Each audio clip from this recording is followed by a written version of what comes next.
Salut à tous, c'est Mehdi. Bienvenue dans cette deuxième vidéo qui traite des enums sur Flutterflow.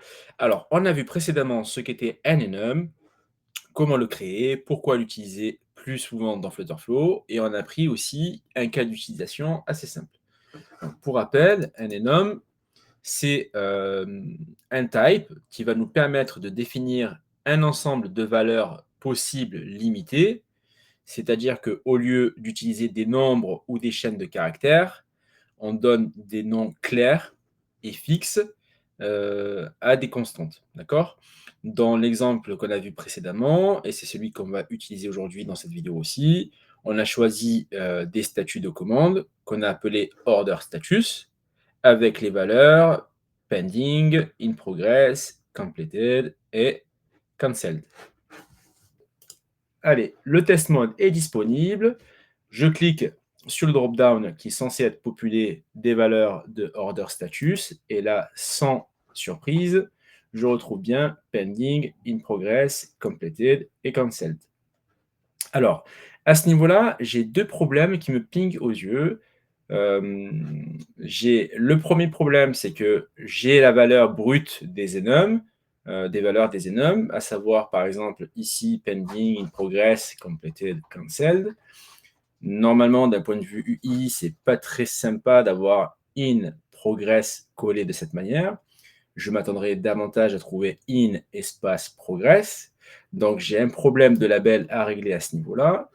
Et aussi, je constate que ce qui était à la base un enum à l'intérieur de ce drop-down devient du coup un string. Du coup, maintenant, admettons que j'ai une liste ici de documents correspondant à la collection orders, dans lesquels je retrouve le statut de type order status, c'est-à-dire de type enum order status.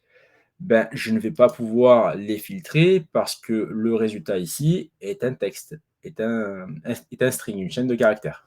Ce que je vais devoir faire donc, c'est transformer cette chaîne de caractères en enum pour pouvoir cibler les documents que je recherche en fonction de l'entrée ici.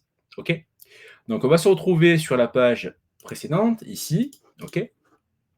Et sur cette page-là, ce qu'on va faire, déjà, dans un premier temps, c'est retirer ceci.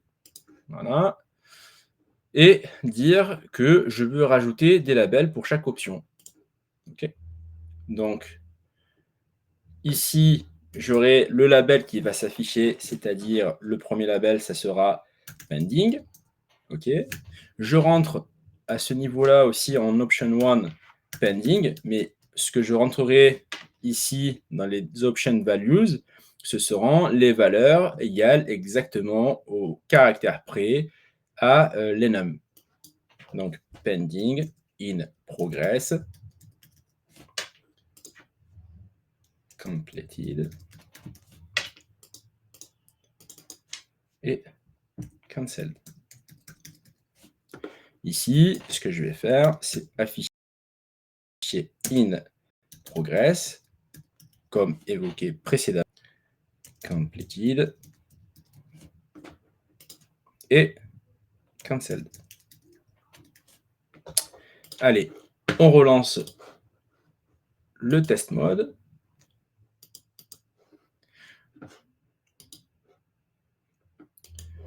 Donc, je me retrouve ici et en effet, du coup, les labels sont bien changés avec in progress écrit avec un espace et un P minuscule. Donc, en réalité, lorsque je crée en fait des labels différents par option, donc du coup, pour pending, j'ai choisi d'afficher ceci. Pour in progress, j'ai choisi d'afficher cela, ainsi de suite. Donc, le premier problème est résolu, c'est-à-dire afficher dans le drop-down des valeurs différentes que celles qu'on aurait dans un enum.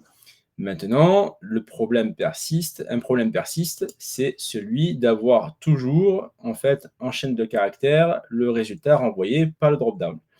Donc, ce que je vais devoir faire ici, c'est utiliser une custom function qui va aller chercher dans l'order status, dans les num order status, la valeur égale à celle-ci. Et pour cela, j'ai rédigé un petit code assez simple à utiliser, que je vous mettrai en description dans un code file, que vous pourrez ensuite adapter à vos modèles, où je vais retourner pour chaque chaîne de caractères correspondant en fait aux options de valeur à convertir, je veux retourner en fait la valeur de l'enum correspondante. Donc, on va utiliser ce code-là. Du coup, je vais faire une custom function qui va récupérer la chaîne de caractères retournée par le drop-down et en faire un enum. Donc, je vais dans custom code, je rajoute avec le plus function et je vais appeler ma custom function string to order status enum. Voilà. La valeur retournée sera de type enum, order status en enum et non nullable. L'argument, c'est-à-dire ce qu'on va essayer de convertir, sera option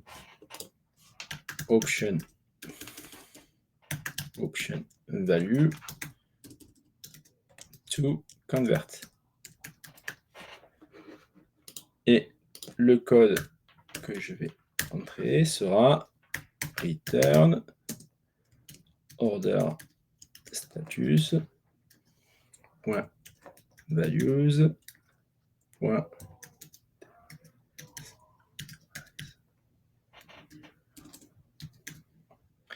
et ensuite option value to convert.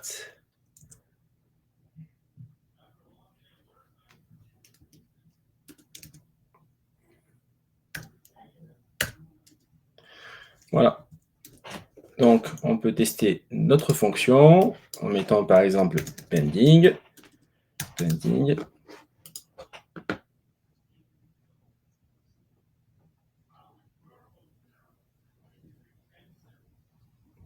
Et on voit bien que la valeur retournée dans order status est bien pending. Donc, on sauvegarde notre fonction. On laisse compiler.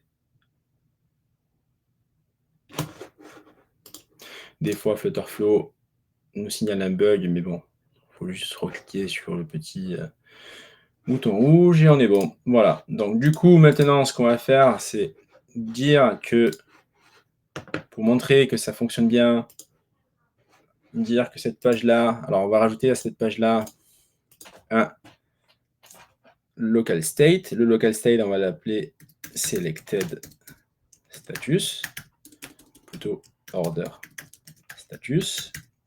Et au lieu de dire que c'est un string, on va dire que c'est un enum de type order status. Voilà. Initial, on peut dire qu'initial, au début, c'est pending.